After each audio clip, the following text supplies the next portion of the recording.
The autumn of 1983 draped St. Elian's Convent of the Silent Sorrow in a perpetual shroud of mist, clinging to the ancient stones like a second skin.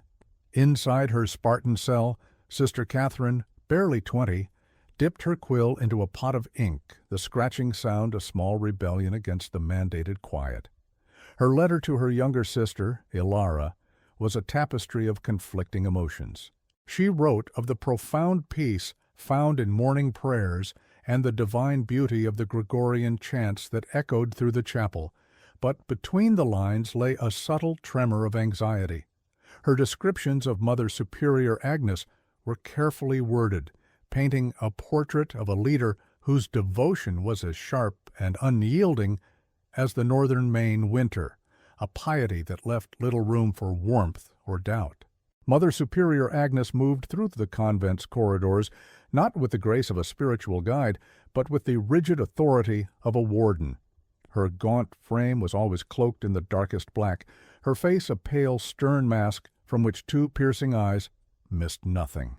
She enforced the convent's strict traditions with a fervor that bordered on obsession, her voice a low, resonant hum that could quell a novice's whispered fears or ignite them with a single cryptic sermon.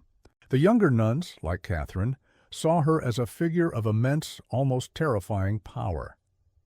They followed her rules of silence, penance, and isolation, without question, believing her severity was a crucible intended to purify their souls, unaware of the dangerous fanaticism brewing beneath the surface of her unshakable faith. St. Elian's itself was a character in their secluded lives, a fortress of faith perched precariously atop a hill that was often swallowed by the low-hanging clouds of rural Maine. Surrounded by a dense, primeval forest that locals whispered was haunted, the convent was a world apart.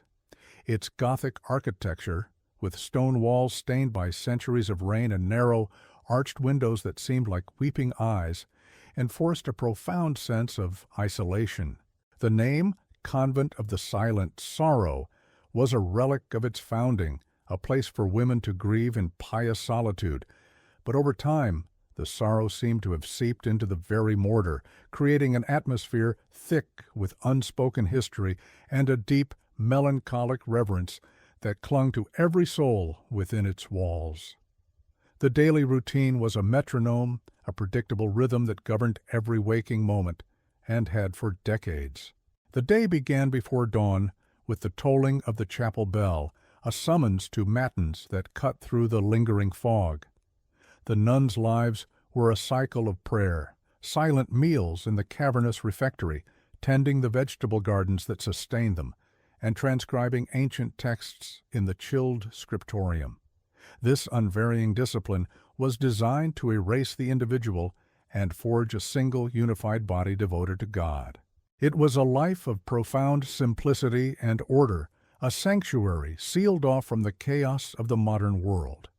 This very normality, this clockwork existence, was the foundation upon which the impending, unthinkable horror would be built. Miles away, in the sleepy town nestled at the foot of the hill, a young and ambitious detective, Miles Corbin, was just beginning his day, a cup of lukewarm coffee in hand, as he reviewed mundane case files. He knew of St. Elian's only as the locals did, a strange, reclusive institution on the hill, a place of myths and whispers. His world was one of tangible evidence, logical motives, and human fallibility. The convent represented the opposite, a realm of faith and mystery that existed outside his jurisdiction and understanding.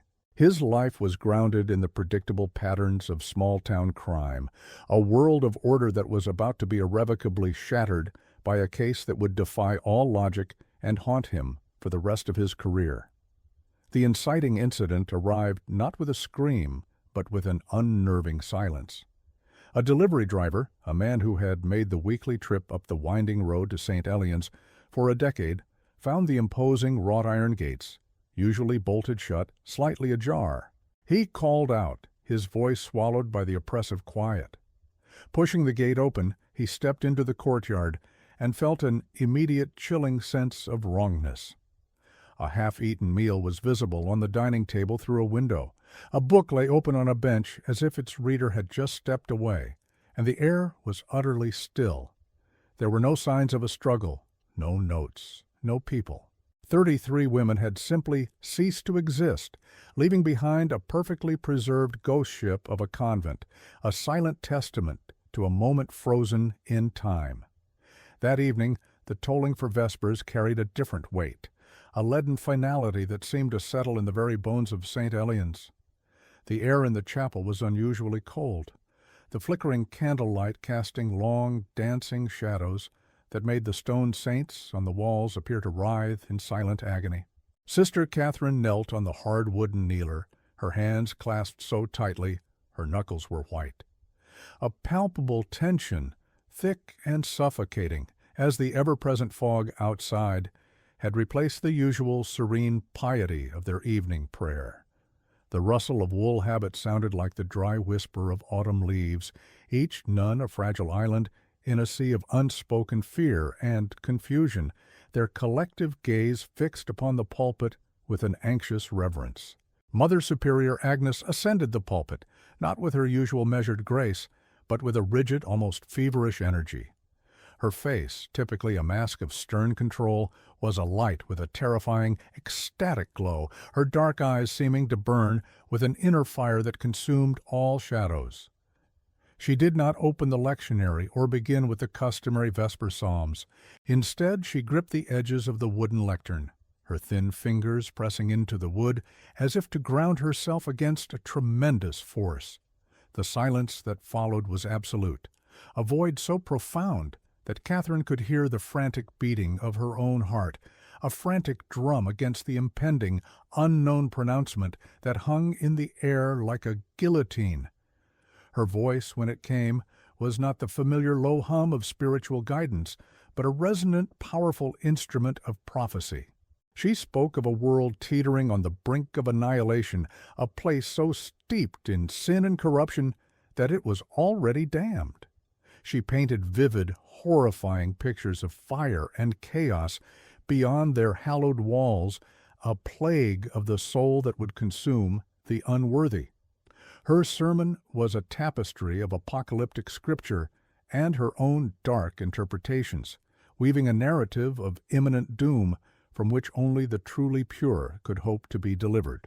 The words were not a warning, they were a declaration of a war already lost by the outside world, a judgment already past. A cold dread, sharp and piercing, snaked its way up Catherine's spine. Her gaze darted to the main chapel doors, and her blood ran cold. Two of Agnes's most devout and unyielding followers, Sister Therese and Sister Mary, stood before them, their backs to the congregation, their posture as rigid and unmoving as the stone archway itself. The heavy iron bolt, usually drawn only at night after Compline, was slid firmly into place. They were sealed in. The realization struck Catherine with the force of a physical blow, stealing the air from her lungs. This was not a service. It was a summons, a culling, and the chapel had just become their cage. But God, in His infinite mercy, has provided a sanctuary for His chosen flock, Mother Superior Agnes declared, her voice rising in a crescendo of fanatical certainty. He has commanded us to perform a final penance, a sacred passage to purify our souls and shelter us from the coming storm. We have built an ark, not of gopher wood, but of faith and stone, deep within the consecrated ground of this holy place. Tonight we will descend into this vessel of salvation, where we will wait for the world to be cleansed, emerging into a new dawn, as the last remnants of His grace on earth. The words were hypnotic, a siren song of survival, wrapped in the language of divine will. Catherine risked a glance at the faces around her. She saw a heartbreaking spectrum of reactions reflected in the wavering candlelight. Young Sister Isabel, a novice who had only arrived in the spring, was weeping silently, tears carving clean paths through the grime of her fear. Others, mostly the older nuns who had known no other life, stared at Agnes with expressions of rapt, unquestioning adoration, their faces illuminated with a serene, almost blissful acceptance. A few, like Catherine, wore masks of barely concealed terror, their faith warring violently with a primal instinct that screamed of deception and danger. The community was no longer a unified body. It was a collection of fractured souls, each facing the abyss in her own way. The sermon concluded not with an amen, but with a stark, unassailable command. "The time is now," Agnes stated, her voice dropping to a low, conspiratorial whisper that nonetheless filled the cavernous space. "Leave your psalters, leave your rosaries. All worldly tethers must be shed. Rise and follow me into the arms of salvation." There was no room for dissent, no space for a single question. The sheer force of her conviction was a physical presence in the room, pressing down on them, compelling them to obey. Slowly, hesitantly at first, and then with a resigned shuffle, 32 nuns rose to their feet, their movements stiff and uncertain. The procession moved not toward the familiar paths to the refectory or the dormitory, but through a small, rarely used door behind the altar, leading into the sacristy. The air immediately grew colder, smelling of damp earth, decaying stone, and the cloying sweetness of old snuffed-out candles. The only light came from a single candelabra held aloft by Agnes herself, its flames casting monstrous, elongated shadows that danced and leaped across the walls. They moved in a column of two, a silent, somber river of black and white flowing into the unknown heart of the convent, their soft-soled shoes making almost no sound on the flagstones. It felt like a funeral march, but Catherine couldn't tell if they were mourning the world they were leaving or themselves. The only sound that broke the oppressive silence was the low, rhythmic chanting that Mother Superior Agnes began. It was a Latin prayer Catherine had never heard before, its words alien and guttural, the melody ancient and unsettling. It seemed to claw at the very air, vibrating through the stone floor and up into their bones. The cadence was hypnotic, designed to lull the rational mind and overwhelm the senses, pulling them deeper into a trance of compliance. Several of the more devout nuns picked up the chant, their voices joining Agnes's to create a droning, otherworldly chorus that echoed through the narrow, twisting corridor, a sound that seemed to be pulling them further and further from the world of the living. Catherine's mind raced, a chaotic storm of fear and rebellion. She thought of the unfinished letter to Ilara, of the simple warmth of the sun on her face in the convent garden, of the life she had willingly given up but now so desperately mourned. A profound, aching sense of loss washed over her, a grief for a future that was being stolen from her in real time. Every step forward felt like a step into her own grave. She wanted to scream, to turn and run, to claw at the stone walls until her fingers bled, but her body refused to obey. The years of discipline, of absolute obedience to her superior, had forged chains around her will that were now proving unbreakable. They finally stopped in the center of the sacristy, a small circular room filled with vestments and sacred vessels. In the middle of the floor, where a heavy threadbare Persian rug usually lay, the stone was bare. Catherine's eyes widened in shock as she saw it. A large square section of the floor was outlined by seams she had never noticed, a heavy iron ring set into one edge. This was the entrance to the ark. It had been here all along, hidden in plain sight, a secret buried beneath their very feet. The sight of it was a final, brutal confirmation that this was not a spontaneous revelation, but a meticulously planned, long-fomented plot. With a strength that seemed impossible for her gaunt frame, Mother Superior Agnes bent down and, with the help of Sister Therese, heaved the heavy stone trapdoor open. It scraped against the floor with a deafening, grating groan, revealing a gaping maw of absolute pitch-black darkness. A gust of stale, cold air smelling of rot and stagnant water rushed up to meet them, a foul breath from the belly of the earth. Agnes turned to face them, her face a pale, triumphant mask in the candlelight. She gestured with one long skeletal finger into the void.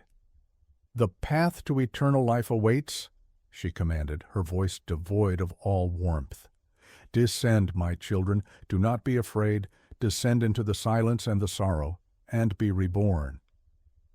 The years that followed the vanishing bled into one another, a long gray smear of unanswered questions and decaying hope. For the town nestled below St. Elian's Hill, the initial storm of media trucks and frantic investigators eventually subsided, replaced by a permanent, low-grade hum of myth. The convent became a ghost story, a cautionary tale whispered to children, its empty, watching windows a constant reminder of the day the silence fell. The changing seasons became the only active presence on the hill. Autumns buried the grounds in fiery leaves. Winters blanketed it in pristine, unforgiving white. And springs brought forth a riot of untamed green that slowly began to reclaim the stone walls, nature's quiet siege against a place abandoned by man and seemingly by God. For Detective Miles Corbin, the first year was a descent into professional obsession. The case files for St. Elian's designated case Daichomaster 83-112 were not just a stack of papers, but a living entity that consumed his desk, his car, and his sleepless nights. He reread the same sparse reports 100 times, staring at the crime scene photos of the eerily pristine convent, until the images burned themselves onto the back of his eyelids. The half-eaten meal in the refectory, the open book on the garden bench, each placid detail was a screaming, maddening contradiction. There was no logic, no theory that fit.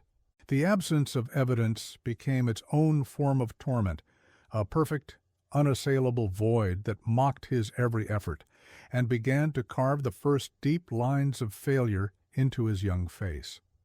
Ilara, Catherine's sister, existed in a state of suspended agony, refusing to let grief take root because that would mean accepting a loss she could not comprehend. She clung to Catherine's last letter like a sacred text, poring over every looped L and crossed T, convinced a hidden message lay buried within the descriptions of Gregorian chants and the stern demeanor of Mother Superior Agnes. In the early months she would often make the pilgrimage to the imposing, now permanently chained gates of the convent. She would stand there for hours as the main fog swirled around her, whispering her sister's name into the oppressive quiet, her voice a fragile, desperate plea against the unyielding silence of the stone and forest, a sound swallowed whole by the vast, indifferent emptiness. 5 years withered on the vine. The St. Elian's case was officially moved to the cold case files, a bureaucratic term that felt like a betrayal to Miles Corbin. Now a sergeant, he kept the original file box in his office, a square cardboard tombstone on his shelf. It was a constant, silent accusation of his own inadequacy. He had interviewed every distant relative, tracked every far-fetched lead, and chased every whisper until it dissolved into nothing. The case had become a part of his marrow, a quiet failure that shaped the man he was becoming, more cynical, more withdrawn, and forever haunted by the serene, smiling photograph of Sister Catherine clipped to the front of the file, her eyes seeming to ask a question he could never answer. Ilara's raw, frantic grief had by then metamorphosed into a focused, academic pursuit. She enrolled in university, ostensibly to study history, but her true curriculum was the anatomy of loss. She spent countless hours in the library stacks, devouring books on unsolved disappearances, cult dynamics, and the psychology of isolated religious communities. It was a search for precedent, for a pattern that might retroactively explain the impossible. She was no longer just looking for her sister. She was trying to build a logical framework around the gaping hole Catherine's absence had torn in her reality. Each historical case she studied was a proxy for her own, a way to engage with the horror without being consumed by its immediate personal pain. A decade after the vanishing, the convent was a skeletal ruin, its mystique hardening into macabre local folklore. It was the place teenagers dared each other to explore on moonless nights, a landmark of communal tragedy.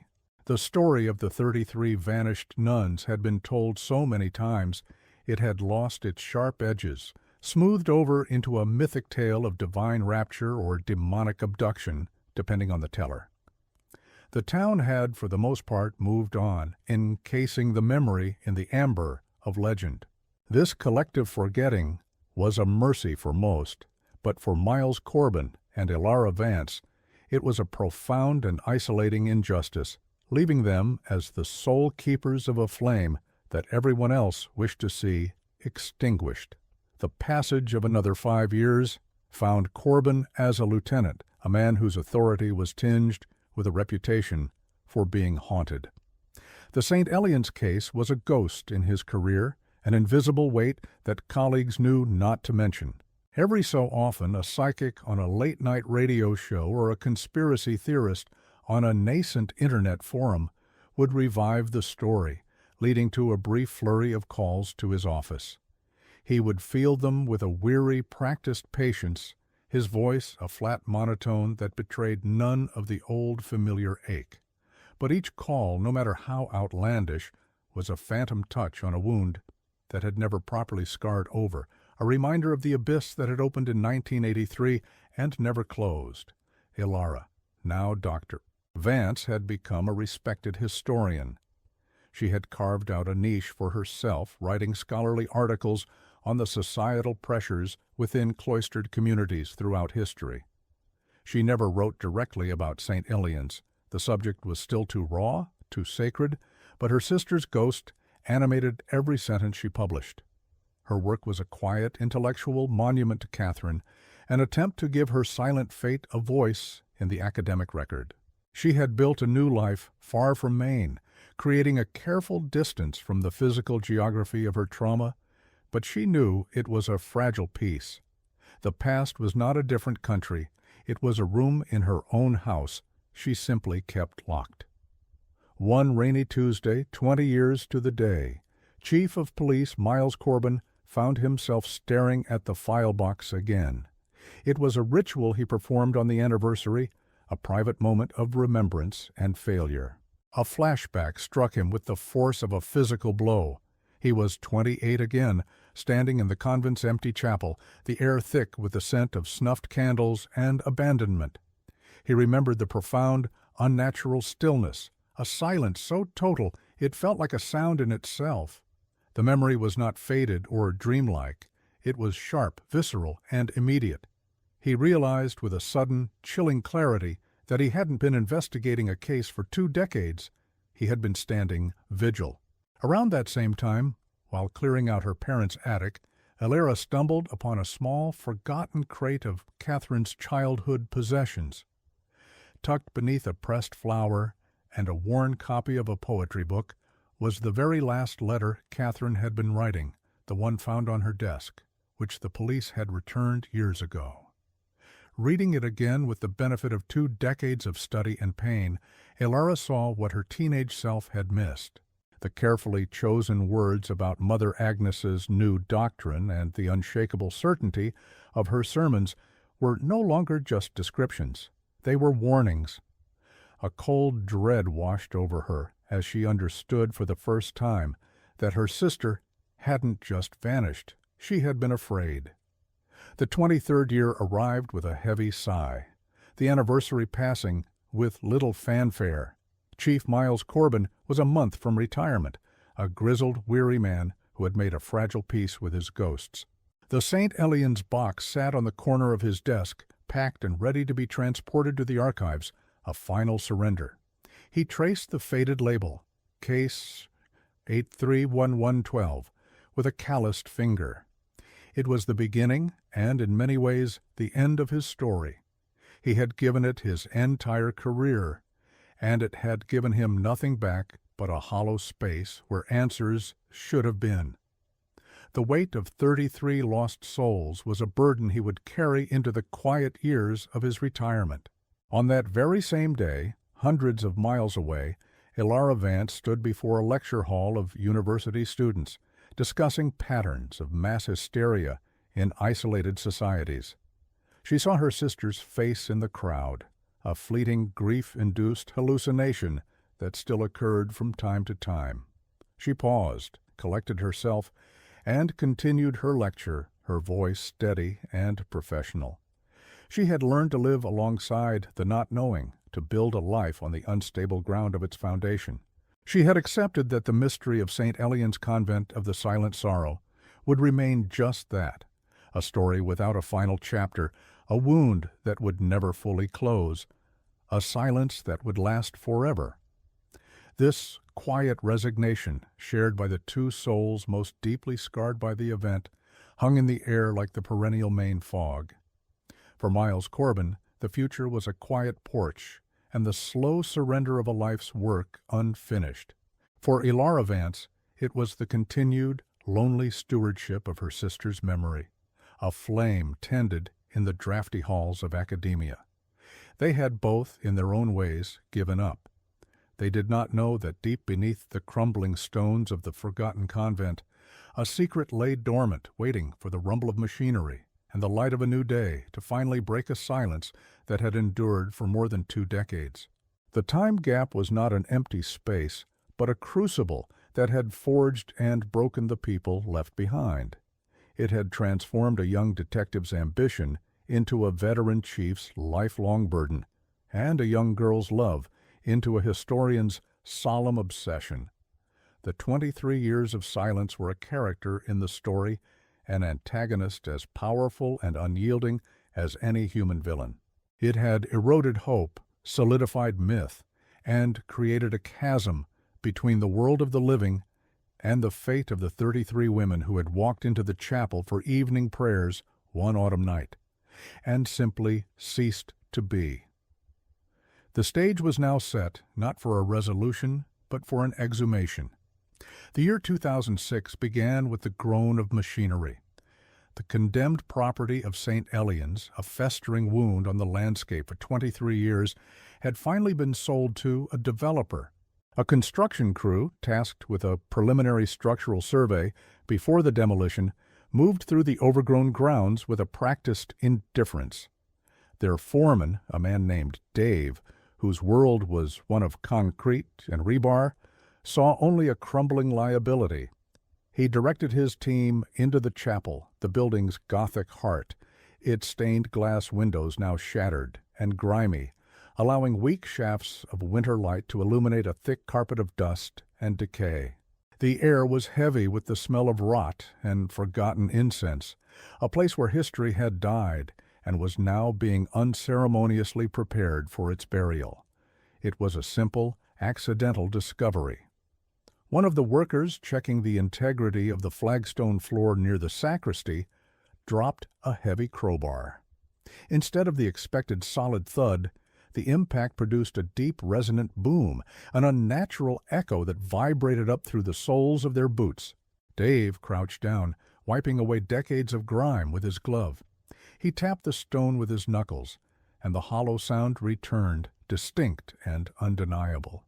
He exchanged a look with his crew, a flicker of professional curiosity momentarily piercing their routine boredom. Beneath the floor where generations of nuns had knelt in prayer, there was an empty space, a secret the stones had kept perfectly for over 2 decades. The foreman, a man who followed regulations to the letter, immediately halted the survey and made the call. At the local police station, Chief Miles Corbin, a man who had long since made peace with the ghosts of his past, felt a jolt that was entirely unfamiliar. The voice on the phone was pragmatic, speaking of hollow floors and structural anomalies, but for Corbin, the words were a resurrection. Case, Yarn 83112. The cardboard tombstone of his career flew open in his mind. He felt a surge of adrenaline so potent it made him dizzy, the weary cynicism of 23 years dissolving in an instant. It was a call he had stopped waiting for a decade ago, yet his body reacted as if no time had passed at all. Driving up the winding, familiar road to St. Elian's, Corbin felt like he was moving backward through time. Every twisted oak and moss-covered rock was a landmark in the geography of his greatest failure. He passed the spot where the media trucks had camped for months, the curve where he'd once found Alara Vance staring blankly at the chained gates. The convent loomed at the top of the hill, more skeletal and broken than he remembered, yet just as imposing. Modern yellow bulldozers and excavation equipment were parked in the courtyard, obscene intrusions upon the sacred, silent ground. He stepped out of his car, the damp Maine air filling his lungs, and for the first time in a very long time, he felt the sharp, painful sting of hope. Hundreds of miles away, the phone call shattered the quiet, ordered world Dr. Alara Vance had so carefully constructed. It was Miles Corbin's voice, older and gravelly, but instantly recognizable. He spoke with a careful professional calm that did nothing to soften the blow of his words. "We found something, Alara, at the convent." The sentence hung in the air, a bridge between two lifetimes. Hope, a feeling she had long ago amputated to survive, flared with an agonizing intensity. She felt the old wound tear open, the not knowing she had learned to live with replaced by the terrifying possibility of knowing. She booked the first flight to Maine, her academic composure crumbling to reveal the terrified teenager still waiting for her sister to come home. Back at the chapel, Corbin oversaw the operation with a grim, focused intensity. The air was thick with anticipation as the crew, now working under police supervision, carefully chiseled around the edges of the large flagstone. The sound of metal on stone echoed through the cavernous space, each strike a countdown to a revelation. Corbin's gaze kept drifting to the empty pews, imagining them filled with the silent black-and-white figures from the case file photographs. He could almost feel the weight of 33 pairs of eyes watching him, waiting. The foreman gave a signal, and two men inserted their crowbars into the seam, leveraging their weight. With a final grating shriek of stone against stone, the slab moved. A wave of cold, stagnant air, a breath held for 23 years, rushed up from the darkness below, carrying a scent of damp earth, mildew, and something else, something faintly metallic and unsettling. It was the smell of a place that had never known sunlight. The opening revealed a set of steep, crudely carved stone steps descending into absolute blackness. There was no railing, only slick, damp walls on either side. It was not a cellar or a crypt. It looked like a passage, a throat leading into the belly of the hill. The raw, unadorned nature of it was chilling, a stark contrast to the ornate piety of the chapel above. This was not a place of worship. It was a place of concealment. Corbin took a high-powered flashlight and without a word was the first to descend. His officers followed, their boots crunching on the gritty steps. The beam of his light cut a nervous dancing path through the oppressive darkness, revealing a small square chamber at the bottom. The air was suffocatingly still. It was a makeshift living space. Along the walls were several crude wooden cots with rotting wool blankets folded neatly upon them.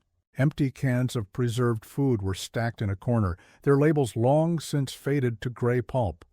A single overturned wooden crate sat in the center of the room, a layer of dust so thick it looked like a shroud. This wasn't a tomb. It was a shelter, a bunker. He swept his light across the floor, and it caught on something wedged beneath one of the cot legs. As if to keep it level, he crouched down, his aging knees protesting, and carefully worked the object free. It was a small leather-bound book, its cover warped and stained by the damp, but otherwise intact. It felt impossibly heavy in his gloved hand. He brushed away the grime from the cover with his thumb, his heart hammering against his ribs. There, faintly embossed in what was once gold leaf, were two initials, stark and clear in the harsh beam of the flashlight. S.C. Sister Catherine. The voice from the past, the key, the answer he had pursued for half his life, was resting in the palm of his hand. A profound, bone-deep tremor ran through Miles Corbin. This was it. The ghost story was over. This small, water-damaged artifact transformed the myth back into a crime scene, a human tragedy with a narrator. He felt the weight of the 32 other souls pressing in on him, their silence finally given a potential voice through this one fragile book. He stood up slowly, clutching the journal as if it were a holy relic, a mix of grim triumph and overwhelming dread washing over him. He knew with an unshakable certainty that chilled him to the marrow that the truth contained within its pages would be far more terrible than any of the fantastic theories the world had concocted over the long, silent years. Just as he ascended the steps and emerged back into the dusty light of the chapel, a car pulled up to the police tape. Elara Vance got out, her face pale and drawn, her eyes wide with a mixture of fear and desperate inquiry.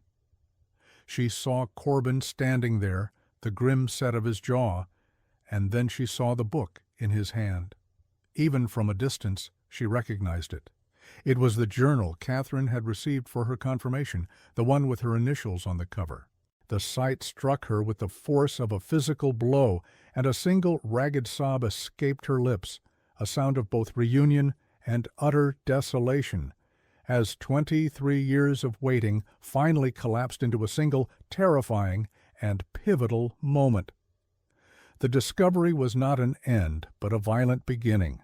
The hidden basement was a question, and the journal was its horrifying answer, waiting to be read. As Corbin and Elara locked eyes across the ruined chapel, the grizzled cop who never gave up and the historian who never forgot, the true nature of the silence of St. Elian's was about to be broken.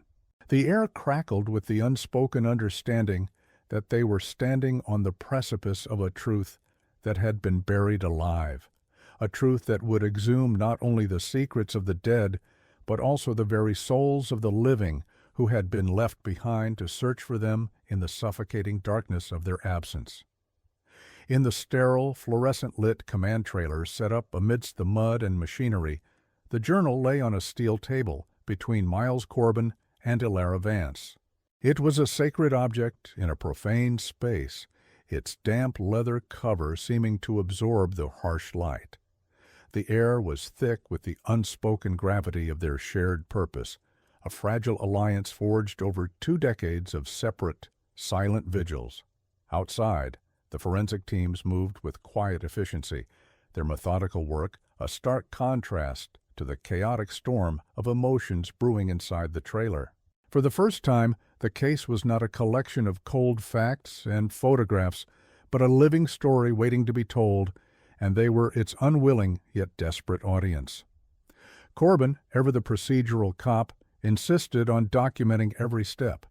He set up a small tape recorder, his voice a low gravel, as he stated the date, time, and circumstances of their review. Elara watched, her hands trembling slightly as she reached for the book. This felt like a violation, a trespass into the most private corners of her sister's soul, yet it was a trespass she had to commit. They agreed to read it aloud, alternating pages, to share the burden of what they might find. The journal was more than a clue. It was Catherine's final testament, and its fragile, water-stained pages held the weight of 33 lost lives, a burden almost too heavy to bear in the suffocating silence of the trailer. Elara's voice was a choked whisper as she read the first entry. It was dated a year before the disappearance, filled with the innocent fervor of a young novice.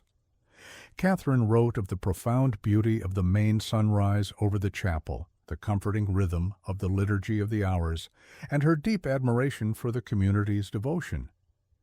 Yet even in this early piety, a subtle thread of unease was visible.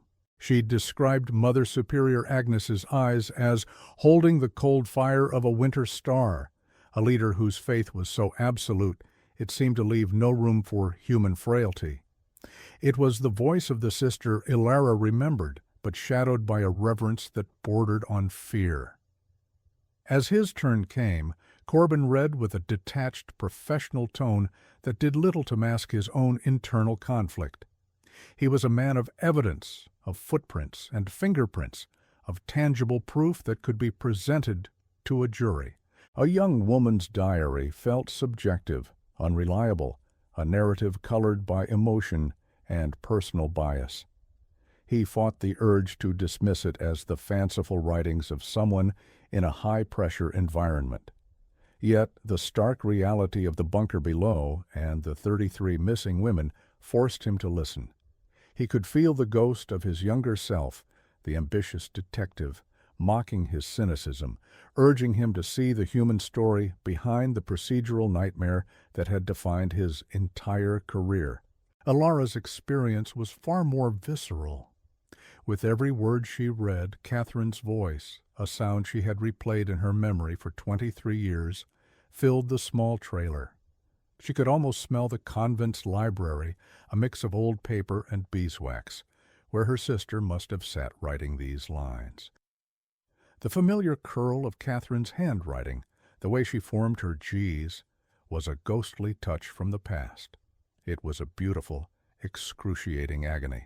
She was simultaneously reconnecting with the sister she had lost and bearing witness to her descent into terror. The journal was not a story, it was a real-time reliving of a nightmare, and the emotional toll was a physical weight pressing down on her chest.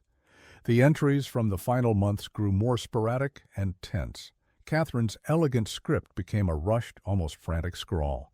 She detailed Mother Superior Agnes's sermons, which had shifted from scripture to a dark personal doctrine of an impending apocalypse.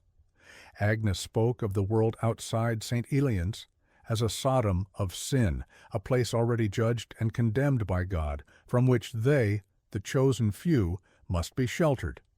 Catherine wrote of a new rule of silence, not for piety, but to prevent dissent.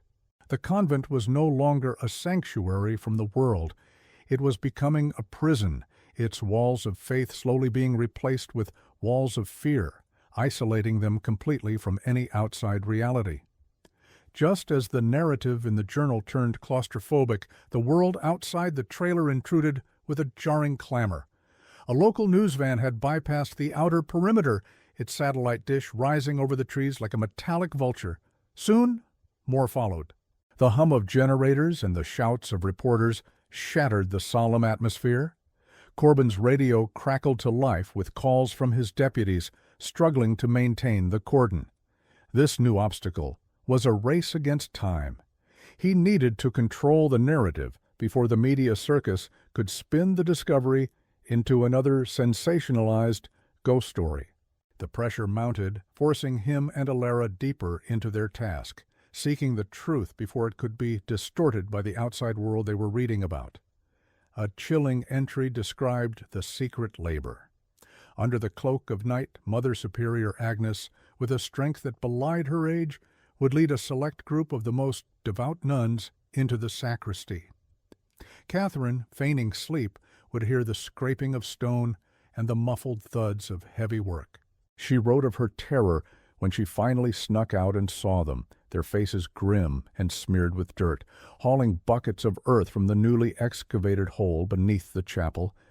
They were building their own tomb, she realized, calling it an Ark of Salvation.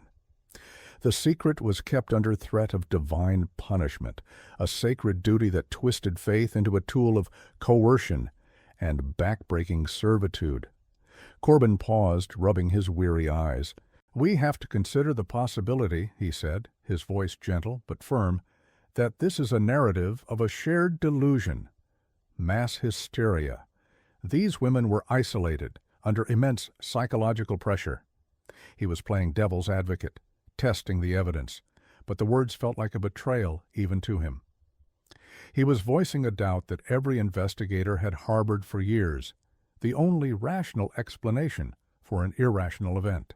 He looked at Ilara, bracing for her reaction, needing to ground the escalating horror of the journal in some form of logical, albeit tragic, psychological framework. The monster in the story was becoming too real, and his cop's mind was desperately searching for a lesser evil. Ilara's head snapped up, her eyes blazing with a fire Corbin hadn't seen before. "You did not know my sister," she said, her voice low and trembling with a fierce certainty. She was not hysterical. She was a logician. She questioned everything. She flipped back a few pages to an entry where Catherine described a specific childhood memory of them by a lake, a detail no one else could have known. This is her mind. Her fear is rational because what was happening to her was real. In that moment, she was no longer just a grieving relative. She was the primary witness for the prosecution, defending her sister's sanity and forcing Corbin to abandon his clinical detachment and face the terrifying, deliberate evil unfolding on the pages before him.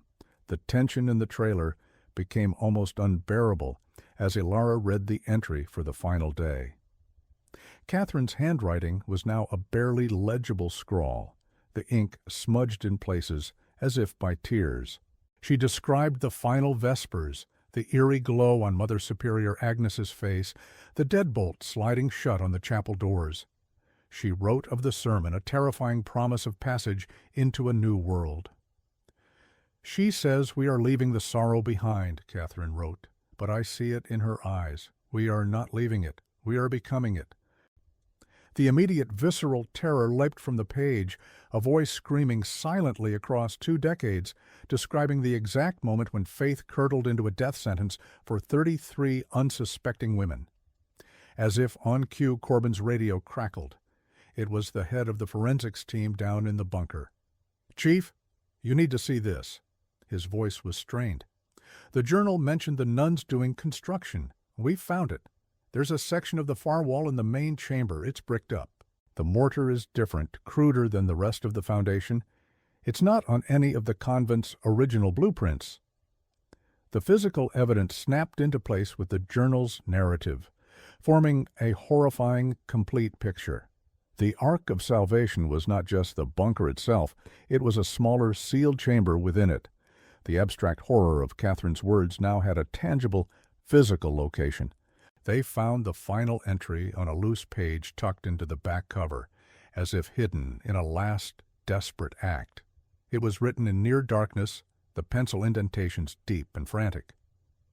"The stone is sealed," Catherine wrote. "We can't hear anything from above. Mother Agnes told us to pray and wait for the sign. But the air is already growing thin. Sister Isabel is weeping. I think this is the end. Ilara, if you ever read this, know that I was thinking of you. Don't let her make a ghost out of me. Tell them what she did." The final sentence was an almost illegible scrawl, ending abruptly mid-word, a final silent scream committed to paper. A heavy, profound silence descended upon the trailer, broken only by a ragged sob from Ilara. The story was told. The last word had been written. Just then, Corbin's radio crackled again, the forensic lead's voice cutting through the stillness like a shard of glass. "Chief, we're ready to breach the interior wall." The climax was no longer on the page. It was happening now, a few hundred feet away, beneath the cold main earth. Corbin met Ilara's tear-filled eyes, a silent understanding passing between them. They had followed the voice from the past to the very edge of the abyss. Now all that was left was to look inside. The journey from the command trailer to the chapel was a silent, frantic sprint through a world that had suddenly narrowed to a single, horrifying focal point. Ilara's breath came in ragged gasps, her hand clutching Catherine's journal so tightly her knuckles were white, its worn leather a final fragile link to the sister she was about to find. Miles Corbin moved with a grim purpose, his face a mask of stone, the weariness of 23 years replaced by the razor-sharp focus of a man confronting his destiny. They descended the crude stone steps into the bunker, the air thick with the smell of disturbed earth and the palpable tension of the forensic team gathered before the far wall. All eyes were on the section of cruder, newer brickwork, a makeshift tombstone sealing a 2-decade-old secret. The lead forensic officer, a man named Harris, gave Corbin a grim nod.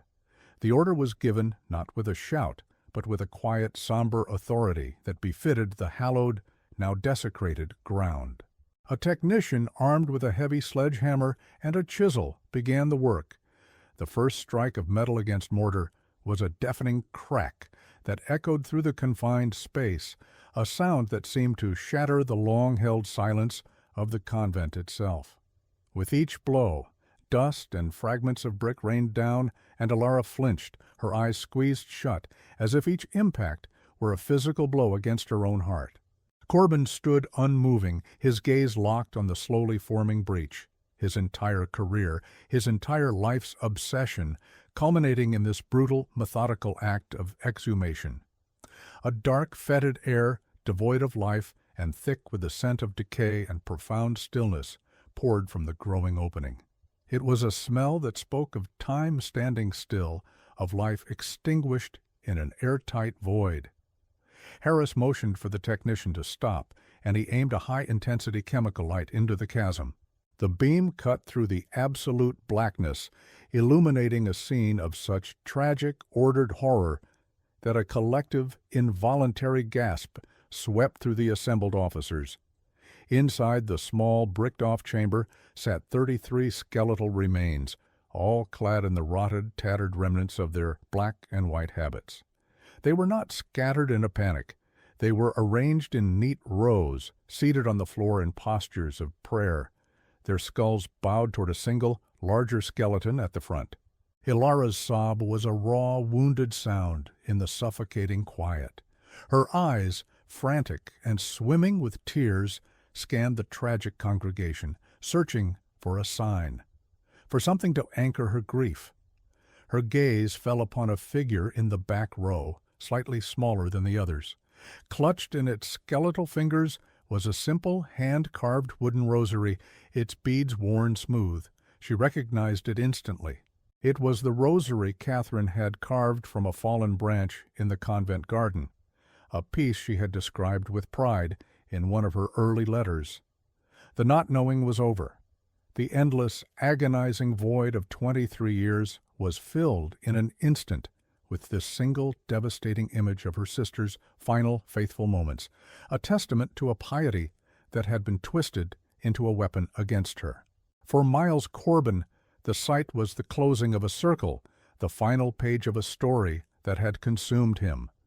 He saw not a ghost story, but the grim, tangible evidence of a mass murder-suicide orchestrated by a madwoman.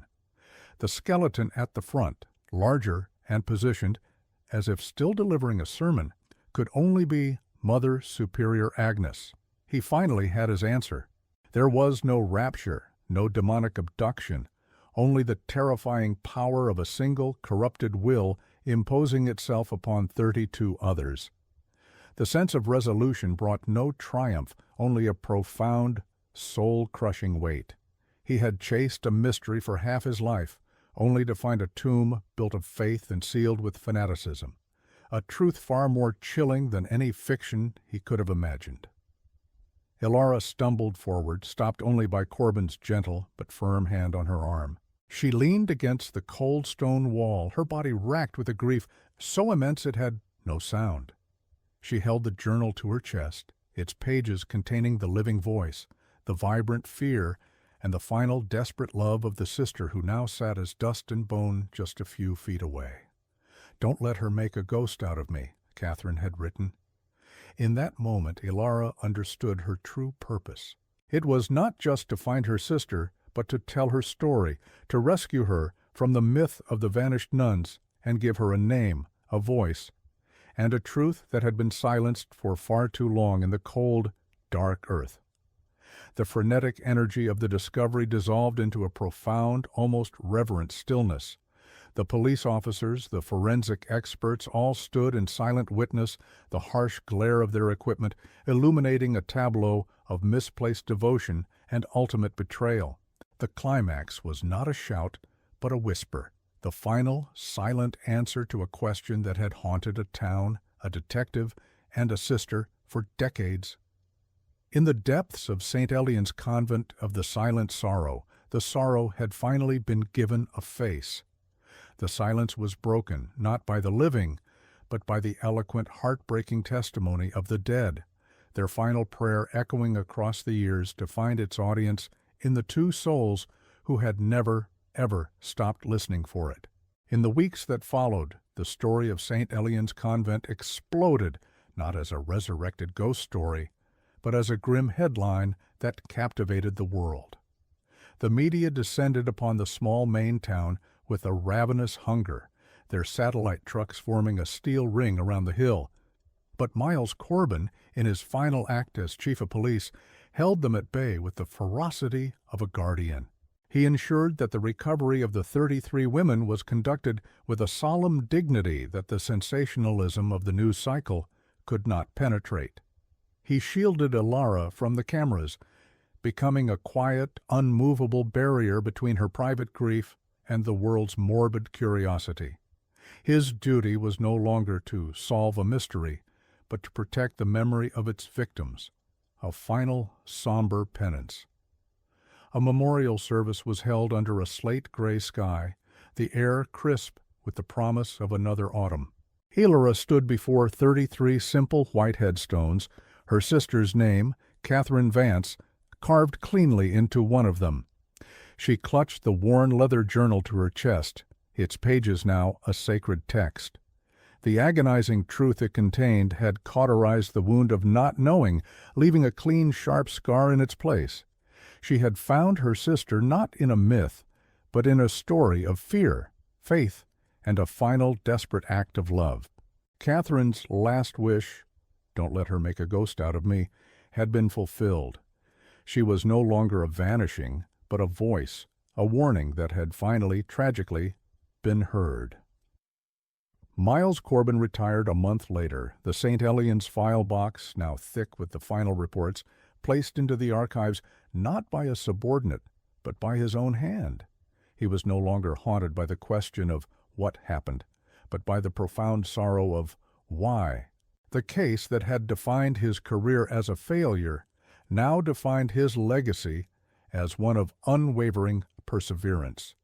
He found a quiet peace, not in the solving, but in the knowing. The ghosts of the 33 women no longer tormented him with their silence. Instead, they sat with him in a shared, solemn understanding. He had brought them out of the darkness, and in doing so, had finally found a way to step into the light himself. The town, once a purveyor of its own dark folklore, now became the custodian of a tragic history. The developer quietly rescinded their offer, and the land was consecrated as a memorial park. The story of the vanished nuns was no longer a whispered tale to frighten children, but a harrowing lesson taught in local history classes about the terrifying power of psychological manipulation and the dangers of faith severed from humanity. The myth had been slain, and in its place grew a somber truth that forced the community to look at the silent convent on the hill, not with fear, but with a deep and abiding compassion for the lives that had been so cruelly extinguished within its walls. Dr. Ilara Vance returned to her life not as a historian of abstract loss, but as the primary witness to a specific, tangible tragedy. She dedicated the next year of her life to carefully transcribing and annotating Catherine's journal, weaving in the historical context of the convent and the psychological profile of Mother Superior Agnes. Publishing the book, The Ark of Silent Sorrow, was not an act of academic ambition, but of profound love and duty. It was her final promise to her sister, ensuring that her voice and the voices of the 32 other women who followed their leader into the dark would serve as a permanent, indelible warning against the abyss of blind devotion, their story a beacon for generations to come. The final image of the saga was not one of horror, but of quiet, resilient remembrance. Years later, an elderly Ilara Vance walks through the memorial park at St. Elian's, the 33 headstones now weathered and softened by time. She touches the cool stone of Catherine's grave, a faint, sad smile on her lips. The silence on the hill is no longer oppressive or mysterious. It is peaceful, filled with the rustle of leaves and the distant echo of a world that was not, in the end, consumed by an apocalypse.